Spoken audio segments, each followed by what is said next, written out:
Mirava ny fiangonana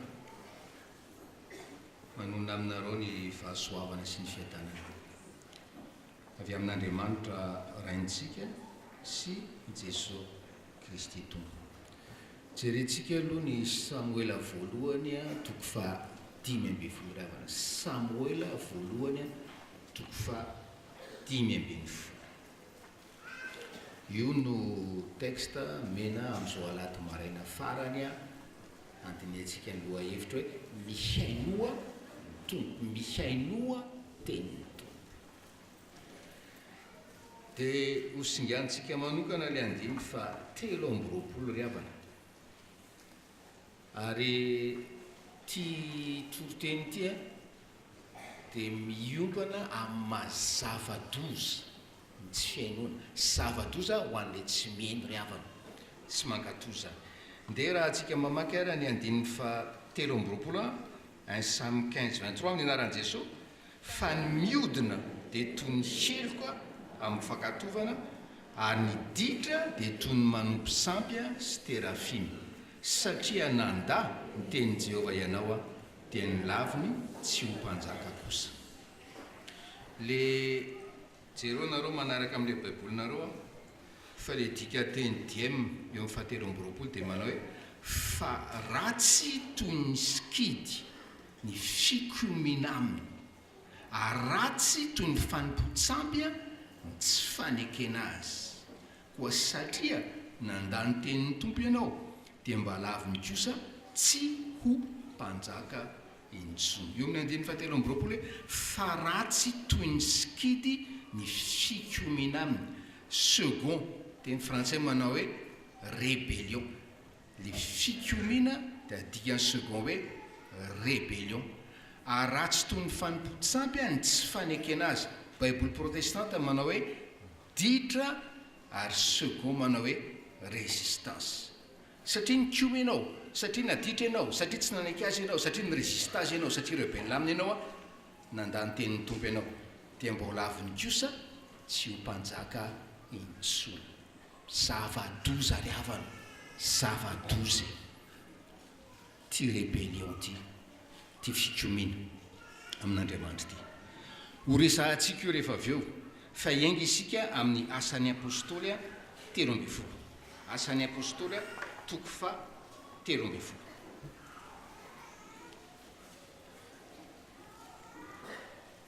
Asan'ny apôstôly toko fa 3:20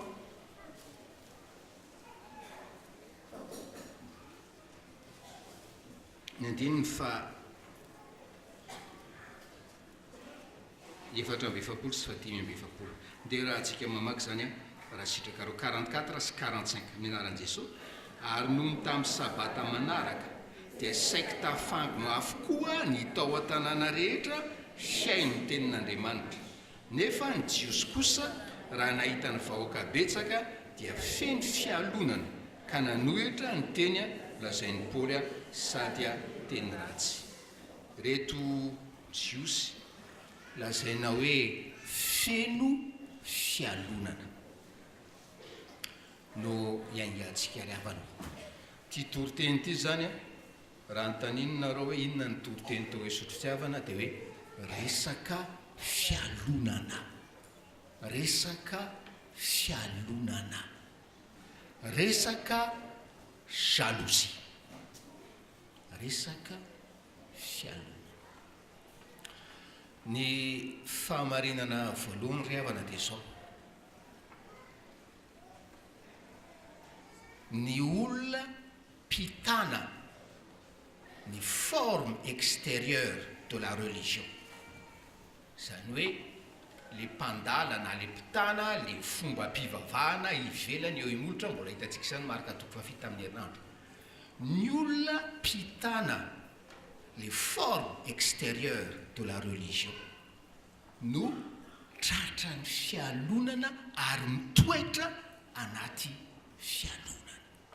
Tratra ary mitoetra. Ny rehetrarehetra raha ny marina mety tratra satria mbola nofamandra, fa ny olona hoe ara-panaka tratra to dia ohatra mandre fialonana atao koko ato fona tompo dia voavelany elikao faodiny fonao. Fa le olona zay le fahamarinana voalohany. Mpandala sy mpitana le fomba ivelany, le forme extérieure de la religion dia tratran'ny fialonana ary toetra anatin'izany fialonana izany.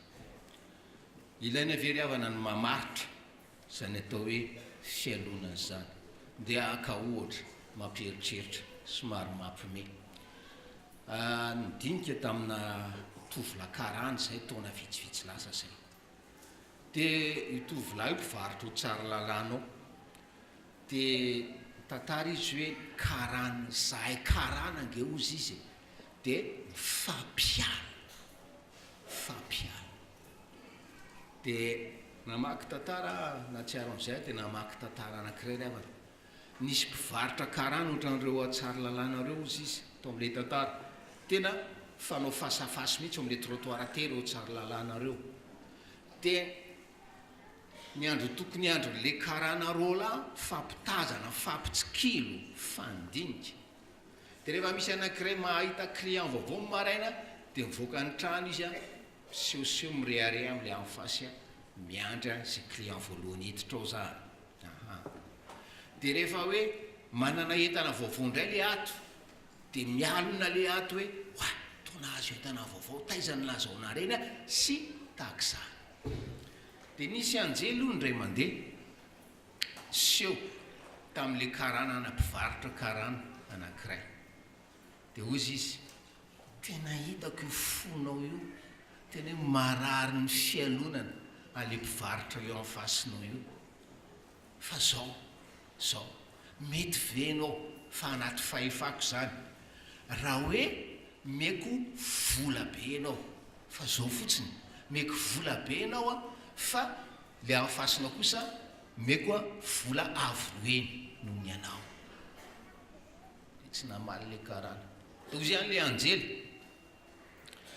za vonina ny anome anao tombonandro be dia be sy fahasalamana be, fa zao raha ekenao zany manaiky anao hoe omeko tombonandro lava noho ny anao le amin'ny fasinao io ary fahasalamana tsara lavitra be noho le anao izy.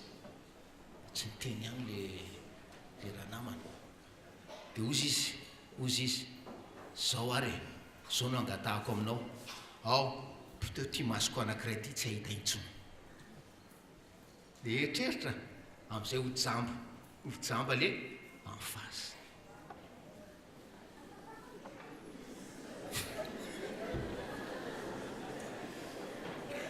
Zay le toetsainy, toepony le mialina azonareo ve vona ny ampijaly teny, azahoana mampijaly le olona alonina zany.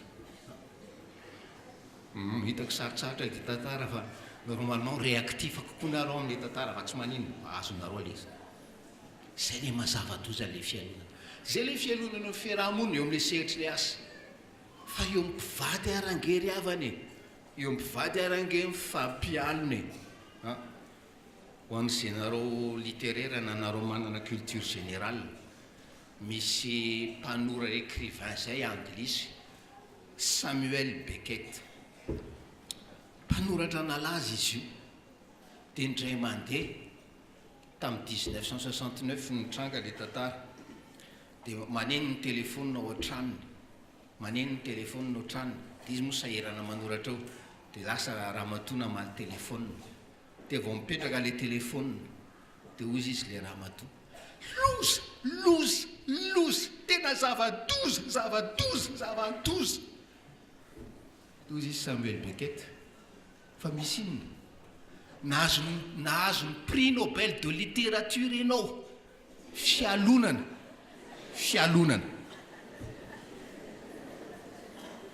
Zay le fialonana revana. Fa zao io fialonana io koa mpahazo aty am-piangonana, io fialonana io koa mpahazo ny mpanompon'Andriamanitra. Dia le mpanompon'Andriamanitra tahaka reto jiosy reto mpandala les formes extérieures de la religion. sao de ianao no mpandala zany forme extérieure de la religion zany a ozy izy ny tompo hoe atsaharo fa ampidi-dozy anao zany de jereo tokoa nge le fisehon'le fialonana le fialonana miseho aty am-piangonana fa le fialonana koa avy amin'reto jiosy reto a azo lazany hoe miseho eo amin'ny von'ny olona zay milaza azy hoe mahafantatra an'Andriamanitra ary miseho koa eo amin'ny olona zay heverina fa tokony ahalala an'Andriamanitra zany le karazan'olona aty am-piangonana eo misehitry ny fiarahavavaka sy ny fiaraha-manompo a no fomba olona karazan'olona iseho de jereo tokoa ngery avany reto fa jiosy reto hoe toroteny indray mandeha Paoly sy Barnabasy namana tena lina tamin'le toroteny vahoaka tao tena lina ary eo ihany no andrenesanao misoratra masina teny manao hoe mba averenao aminay le toroteny iny tsy miteny le vahoaka hoe rovina indray ianao mampianatra averenao aminay le toroteny iny fa tsara be de ny alina reto jiosy reto satria reo mba manao zay hoafany ihany eo amin'ny sinagoga fa de miana de hoe lazay ny atao reto amin'le perikopa tao tamin'ny fotoana manaraka de hoe ozy izy nandiny fa efatra amby efapolo hoe tamin'ny sabata manaraka de tafandona avokoa ny tao tanàna rehetra iaino any tenin'Andriamanitra asa moa zany natesa fa tsy ompo le sinagoga fa ny tao an-tanàna rehetra vory iaino a ny tenin'Andriamanitra de tena tsy zakan'le jiosy zany ny alina ny Paoly sy Barnabasy le jiosy tsy zakany ny tao an-tanàna ray manontolo no hoe niangona iany tenin'Andriamanitra fa inany nampianina azy koa nisy jentilisa mba nieny teo a nieny tenin'Andriamanitra ry avana tsy zakany hoe jentilisa zay hitanareo any anaty boky rehetrarehetra any hoe ho an'ny jiosy zany jentilisa zany a de ohatran'ny ambo ohatran'ny alika moa zany ary ohatran'ny kisoa zany fiheveran'ny jentilisa ny jiosy a jentilisa tsy zakany hoe jentilisa hitoriana tena ampitoviana lenta amin'izy jiosy sady tesitra mialina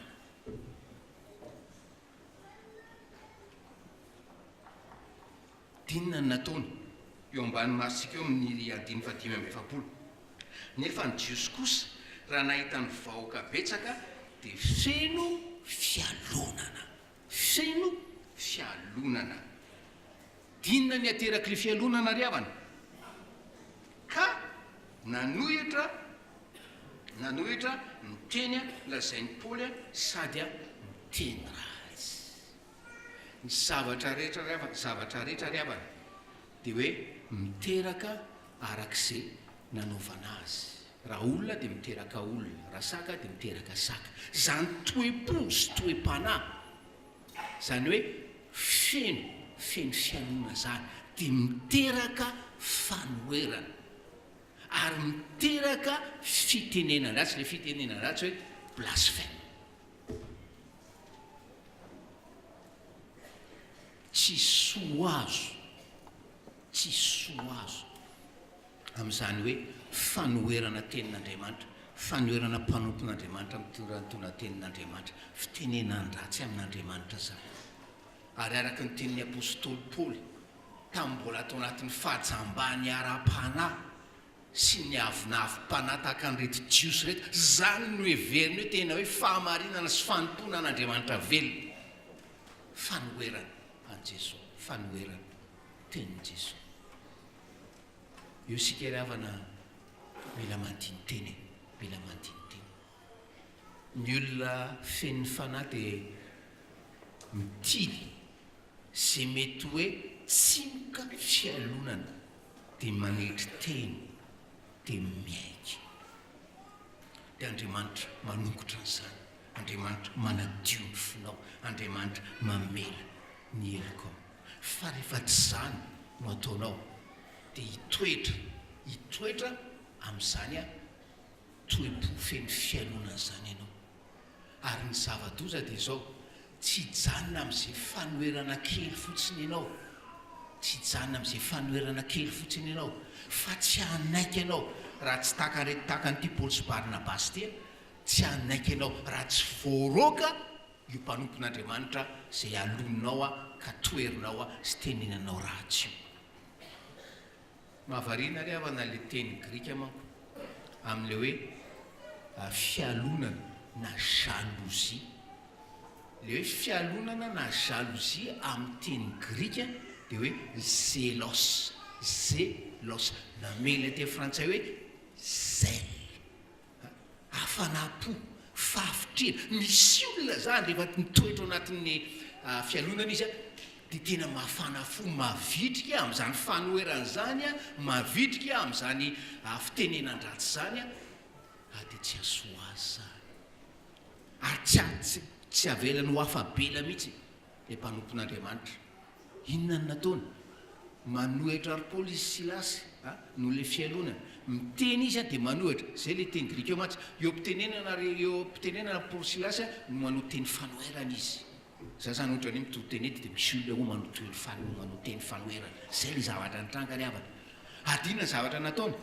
Tsy naomby le tetika fa hitany hoe resy lahatra le vahoaka ampian'le toriteny. Lasa indray zay le zèle, zay le fahafitrehana hanohitra, zay le fahafitrehana hiteny ratsy. Lasa manangona olona dia lasa maka izy.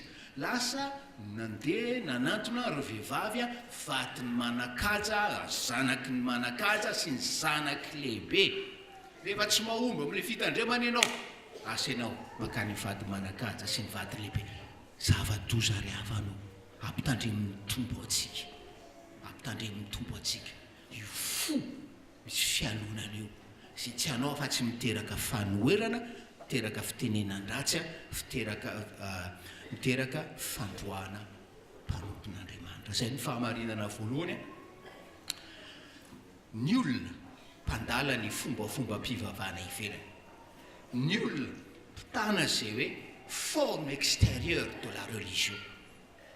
Ary matetiky tonga ato araka le fitentsika misy ato zany no tratran'ny fialonana ka mitoetra amin'izany fialonana zany, ary mia zélé, mia mafana fo, mia mavitrika amin'izany fialonana sy fanoerana izany.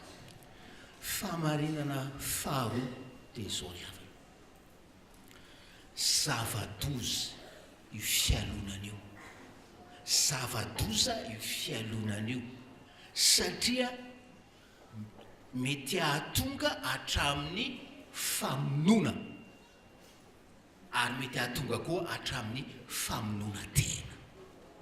Zava-doza io fialonana io, satria mety ahatonga hatramin'ny famonoana olona zany, ary koa mety ahatonga hatramin'ny famonoana tena.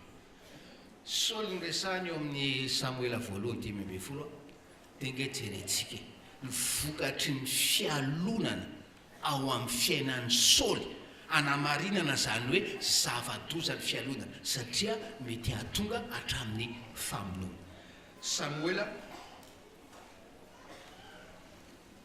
Samuela voalohany ry havana,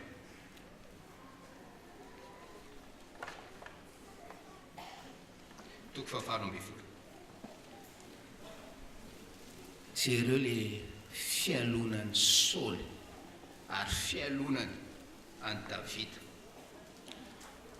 Samuela voalohany toko 7:20. Dia Samuela voalohany toko 7:20 ho jerentsika le 7. Fa raha tsy haivina le tantara, Davida vao avy nandresy sy namono amin'ny fomba miezinezina sy amin'ny fomba mahagaga any Goliata. Dia ozy izy ny 1 Sam 18:7. Ary ny vehivavy mpandihy dia nihira hoe Saoly nahafaty arivoarivo, fa Davida nahafaty alinalina, dia tesitra indrindra Saoly. Taoko mbola ny teny le mpandihy amin'le hirany, bravo Saoly mpanjaka, fa nahafaty arivoarivo izy. Zazany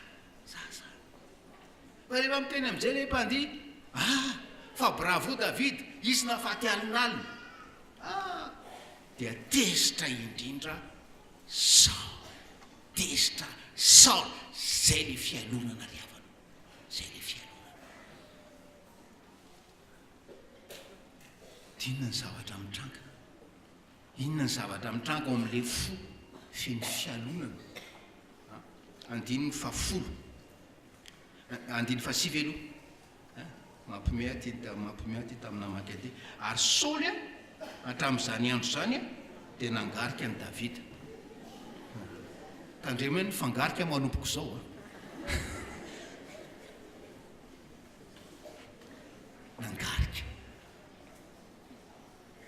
asa moa na distraction le izy fa za mahita olona vitsivitsy isaiko amin'ny rasa tanana mangarika amiko fa maheno izy zao dia jereo amin'izay raha le fon'ny Saoly hidirany fialonana andiny fafolo ary noho ny ampitson'iny dia nisy fanaratsy avy tany amin'Andriamanitra nilatsaka tamin'ny Saoly ka dia mola tao an-trano izy gaga angamitsika amin'le fanaratsy fa tsy any loatra le tote fa io hitana loatra tamin'ny tantarany Joba le miresaka amin'ny minegosia amin'Andriamanitra Satana dia miny fahefana hisedra ny Joba dia ohatran'izay zany misy fanaratsy avy tamin'Andriamanitra nilatsaka tamin'ny Saoly tinona ny zavatra nitranga eo amin'ny 1:1 dia natoraka Saoly nilefina fa ho izy hamely any Davida fa tsy nafaty azy zay le lazaintsika zay le lazaintsika ka re amin'ny famarinana voalohany hoe fialonana teraka fandavana teraka fitenenina andratsy ary rehefa tsy mahavoanao dia lasa manangona namana any ambony any ok fa eto indray dia ozy isika le famarinana faharoa tandremon'ny fialonany fa mety ahatonga anao hamono zany ary zay misy fanany fialonana ry ao anao zay ny hoe sokafatsika varavarana rehefa tsy mitandra sika dia miteraka faniriana hamono eo zany le 1 Psalme 18 fa jereo ka avy teo ny eo amin'ny 1 Psalme 19 se calme ihany tony ihany le hoe felonana tao amin'ny Saoly kanjona ninona indray andiny 1 Psalme 19:9 ary nisy fanaratsy avy tany Jehovah tonga tao amin'ny Saoly raha nipetraka tao an-tranony izy sy ny tanany lefiny teny an-tanany teo indray zany le hoe deuxième tentative aminona any David fa mbola tsy matiny Saoly teo ihany David ary avanao dia ozy isika zava-dozy io fialonana io fa mety ahatonga anao amono ary dia ozy isika mety ahatonga anao hatrany amin'ny famonoan-tena raha ny Samuel ry avana donka jerentsika le 1 Psalme 31 nefaran'ity Saoly ty nefarany Saoly mpanjaka 1 Psalme 31 dia rehefa hitanareo le andiny fahadimy dia ny tapany farany amin'ny andiny faefatra dia nalain'ny Saoly ny sabatra ka ny anjerany nalain'ny Saoly zany le sabatra teo amin'le miaramilana dia natsatony tamin'ny tany dia ny ohatran'ny se transpercé zany izy zay le hoe lasa namitena ny farany Saoly ary tsy vitan'izany ry havana tsy vitan'izany fa jereo le andiny fahenina ka dia niara-maty androtro zay ihany Saoly sy ny zanany tela sy ny mpitondra ny fiadiny ary ny olony rehetra ry havana mbola manafatra antsika ny tompo mbola manafatra antsika ny tompo manetreteny ianao ary angatao ny fanahy masina ampiaikeliko anao ampiaiky anao fialonana dia tsy hanamafy ny fonainao tsy zatra amin'izany fialonana sy fanoerana hitady aminona an'le olona alononao ianao ary sanatr'in'izany atonga anao any amin'ny famonotena ary niankonanao mihitsy eto mity un samy 31 ty niankonana mihitsy no ringana ozona ngery avana ianao mamotena ozona zany hoe zanakao tena miaramaty aminao izany satria ianao a miala jery any fahamarinana fahatelo farany sikary avana de le ary amin'ny un samy 15 ary de zao ny etombohan'izao zavatra rehetra zao le fielonana niteraka famonona sy famonontena de le rébellion le fikiomina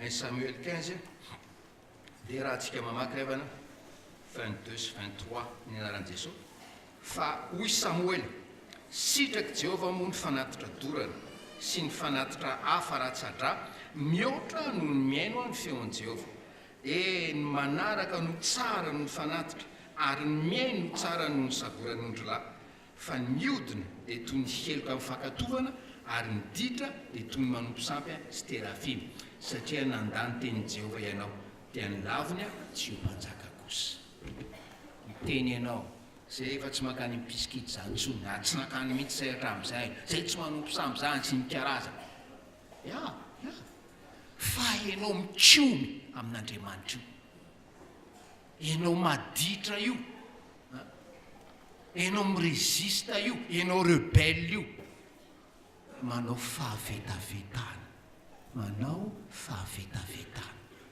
eo mason'Andriamanitra ianao satria fahavetavetana amin'Andriamanitra eo mason'Andriamanitra io fanompontsampy sy mikarazana io ravana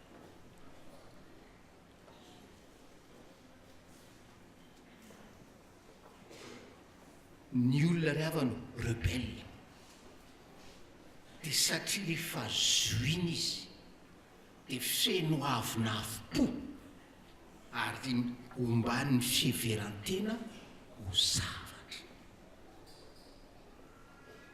feno avonavo-po omban'ny fiheverantena ho zavatra zay ny lazain'ny Paoly tao amin'ny asan'ny apôstôly telo amby folo tao nataon'ny Jiosy fa tsy mendrika ny fiainana mandrakizay zay taona inona zany zay le izy de rebelle izy lasa rebelle izy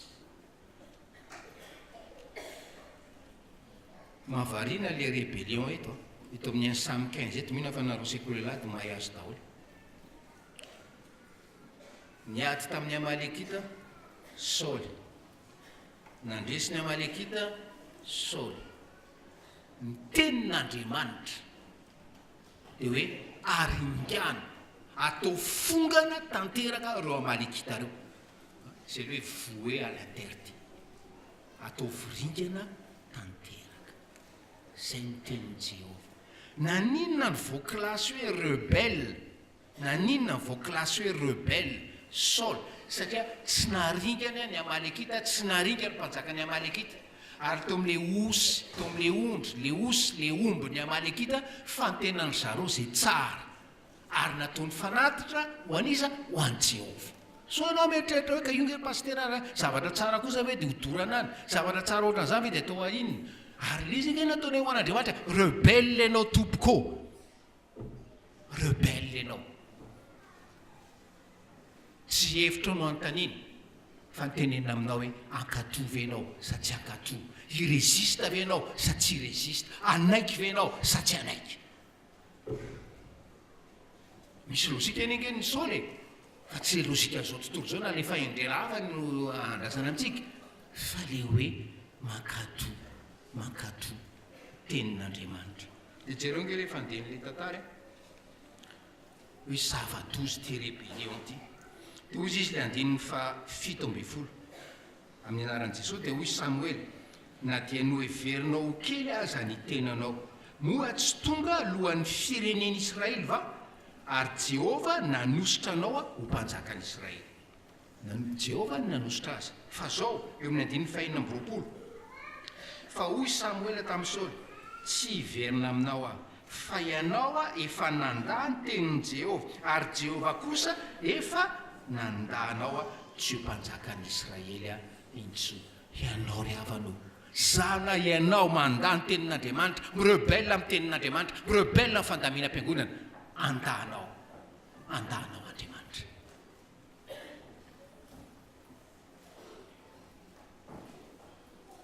Ary dia vao mainka hitombo ny fialonanao. Jereo nge eo amin'ny 8:20 dia hoy Samoela tamin'ny Saoly, efa ho tiarin'i Jehovah kosa ho afaka aminao androany ny fanjakan'i Israely ka efa nomeny namanao zay tsara no ianao. Tsy ho zakanao hoe sonina aminao ny fanjakana, fa ho hitanao fa le olona omeko azy omeny Jehovah azy tsara no ianao. Vao mainka tsy fieran'ny ainao zany hoe zany sonina tao, ary olona klasina hoe tsara no za omena azy. Fantatsika fa ny mpanjaka ry havana nandimby ny Saoly dia Davida. Ary raha ny amin'ny Davida jerentsika ny mpanjaka voalohany 5:10. Maninona izy ny lazaina fa hoe tsara no Saoly. Mpanjaka 5:1 5:10, andininy 5.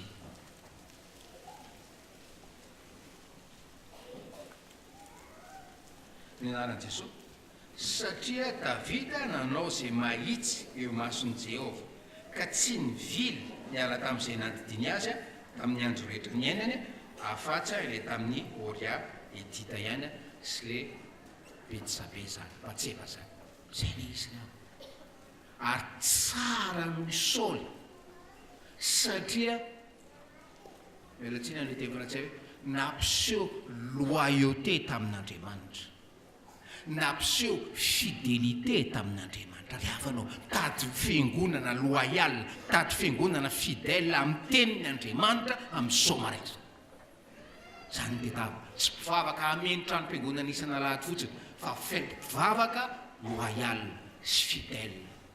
Anika hoe lafaka izy ary tena pentina ngezabe amin'ny tantara amin'ny biografia ny Davida, io tantara niaraka tamin'ny Batseba io, mbola lazain'ny Davida hoe lehilahy araka ny fon'Andriamanitra satria loyal, fidèle, fa tsy rebelle ohatran'ny Saoly. Faranana zao teny zao feno amin'ilay 1 Sam 15 isika rehefa.